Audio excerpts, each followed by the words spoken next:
வணக்கம். இது விருதுநகர் மாவட்டம் ராஜபாளையம் அப்படிங்கிற ஊரில் நம்ம பண்ணி கொடுத்துருக்குற ஒரு 4 கிலோவாட்டு ஆன் கிரிட் சிஸ்டம். இவ்வளோ பெரிய மாளிகை வீட்டுக்கு தேவையான மொத்த மின்சாரத்தையும் நம்ம வெயில்ல இருந்தே உற்பத்தி பண்ண முடியும். வெயில்ல அவ்வளோ சக்தி இருக்குது. நிறைய பேர் என்கிட்ட கேட்கும்போது, "வெயில்ல அவ்வளோவெல்லாம் உற்பத்தி பண்ண முடியுமா?" அப்படின்னு கேட்குறாங்க.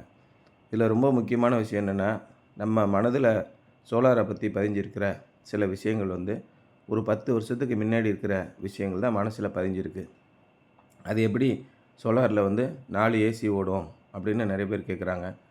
அவங்க என்ன நினச்சிட்டு இருக்காங்கன்னா, சூரிய வெளிச்சத்துலேருந்து சோலார் தகட்டிலேருந்து வரக்கூடிய மின்சாரம் நேராக பேட்டரியில் போய் ஸ்டோர் ஆகி, பேட்டரியிலேருந்து நம்ம வீட்டில் இருக்கிற இன்வெர்ட்டர் மாதிரி அந்த இன்வெர்ட்டர் வழியாக எடுக்கும்போது, இன்வெர்ட்டரில் ஒரு கெப்பாசிட்டி தானே இருக்கும். ஒரு 10 லைட்டு, ஒரு 5 ஃபேனு, ஒரு மிக்ஸி போடலாங்க. அதுக்கு மேலே எப்படி போட முடியும் அப்படிங்கிற ஒரு எண்ணத்தில் இருக்காங்க. இப்போ நம்மகிட்ட வந்திருக்கிறது ஆன் கிரிட் இன்வெர்ட்ரு. இந்த ஆன் கிரிட் இன்வெர்ட்டரில் இந்த ஹையர் கெப்பாசிட்டிங்கிறதே கிடையாது. இப்போ ஒரு 5 கிலோவாட் இன்வெர்ட்டர் இங்கே போட்டு கொடுத்துருக்கோம். 4 கிலோவாட் பேனல் போட்டு கொடுத்துருக்குறோம். அப்போ அந்த 5 கிலோவாட்டுக்கு மேலே போணுச்சுன்னா இன்வெர்ட்டருக்கு இங்கேன்னு ஓவர்லோட் ஆகும்ல அப்படின்னு நிறைய பேர் நினைக்கிறாங்க. அந்த மாதிரி கிடையவே கிடையாது. 5 கிலோவாட் வரைக்கும் சோலார்லேருந்து கொடுக்கும். 5 கிலோவாட்டுக்கு மேலே போதா ஈபிலேருந்து எடுத்துக்கிடும். ரெண்டும் ஒன்றோட ஒன்று கைகோத்து தான் இந்த வேலையை பண்ணுது.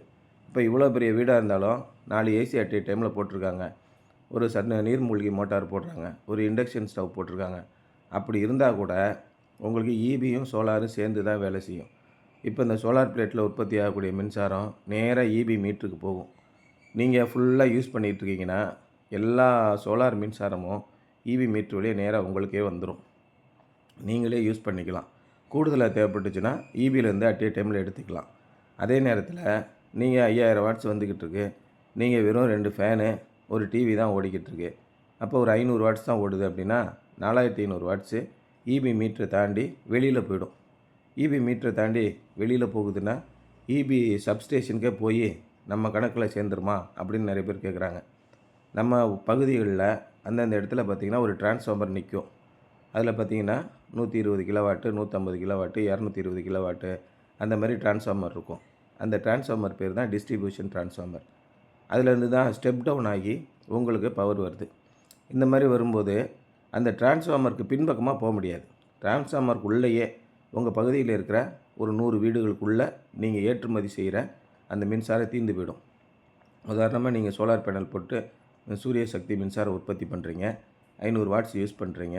இன்னும் 4500 வாட்ஸை ரிட்டர்ன் பண்ணுறீங்கன்னா அது என்ன பண்ணுன்னா உங்கள் பக்கத்து வீட்டுக்கு போய் தீர்ந்து போயிடும். உங்கள் ஏற்று வீட்டுக்கு போய் தீர்ந்து போயிடும். உங்கள் தெருவில் இருக்கிற பக்கத்தில் ஒரு 3-4 வீடுகளில் அந்த 4500 வாட்ஸும் தீர்ந்து போயிடும்.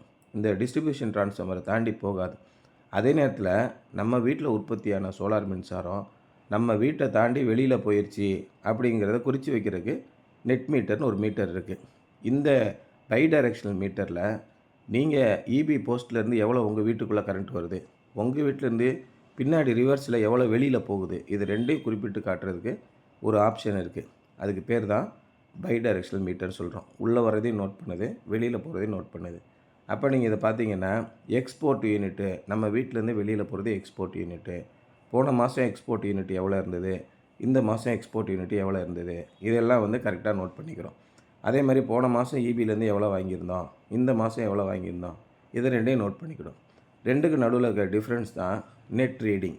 இந்த நெட் ரீடிங்கில் மறுபடியும் பழையபடி 100 யூனிட் ஃப்ரீ. அதுக்கப்புறம் தான் என்ன ஸ்லாபோ அதுக்கு தகுந்த மாதிரி பில்லு வரும். இப்படி தான் இப்போ நடந்துக்கிட்டு இருக்குது. இதெல்லாம் கரெக்டாக ப்ராப்பராக நடக்குது. நடுவில் சில பேர் குழப்பி விட்ருக்காங்க. சார் இந்த மாதிரிலாம் ஈபியில் கொஞ்ச நாளைக்கு அப்படி செய்வாங்க, அப்புறம் எல்லாத்தையும் இல்லைன்னு சொல்லிவிடுவாங்க, அப்புறம் நம்ம தான் மறுபடியும் சோலார் போட்டும் மொத்த பணத்தையும் கட்ட வேண்டியிருக்கும் அப்படின்னு ஒரு குழப்பத்தை ஏற்படுத்திகிட்ருக்காங்க. அந்த மாதிரிலாம் இல்லை. இப்போ குறிப்பாக நான்லாம் சோலார் போட்டு ஒரு 11 வருஷம் ஆயிடுச்சு. அந்த 11 வருஷமும் இதே மாதிரி தான் போய்கிட்டே இருக்குது.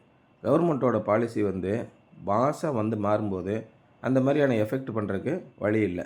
கிட்டத்தட்ட இந்த 10 வருஷமாக நான் பில்லே கட்டலை. ஒரு 200, 100, 300, ஒரு சில மாதங்களில் ஒரு 150, வெயில் காலங்களில் ஒரு 300 இப்படி தான் நமக்கு பில்லு வந்துக்கிட்டே இருக்குது.